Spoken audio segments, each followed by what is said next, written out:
mu turere Irutsiro yafashwe amaze imyaka 6 ashakishwa akekwaho gusambanya umwana w'imyaka 5.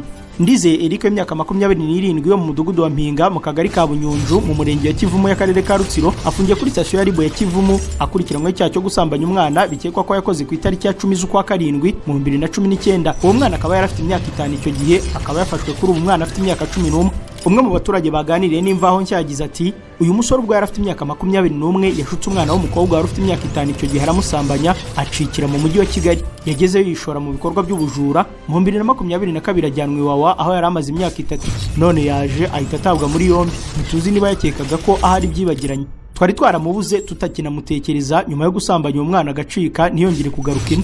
Kimwe n'abandi baturage baka kagari baganiriye n'imvaho nshya bavuze ko bitanze isomo no ku bandi bakora ibyaha bibwira ko bazacikira mu mujyi wa Kigali cyangwa ahandi ntibimenyekane ngo bafatwe ko batakwihisha iteka. Baravuga ko byerekana imbaraga z'ubuyobozi n'inzego z'umutekano ko nta wakwangiza umwana kuriya ngo akomeze yishahishe, abahereza aratahurwa akabiryozwa. Umuyobozi w'akarere ka Rutsiro wungirije ushinzwe n'abo myiza y'abaturage umuganwa Marie Chantal yagize ati yego hari umusore mu bavuye IWAWA wafashwe ubwo yaragarutse kuko yashinjwaga gusambanya umwana aho yari yaratorokeye Kigali, ari naho yafatiwe kubera ubujura akajyanwa kugororerwa IWAWA.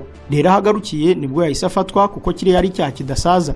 Ibirenzeho n'iby'ubugenzacyaha.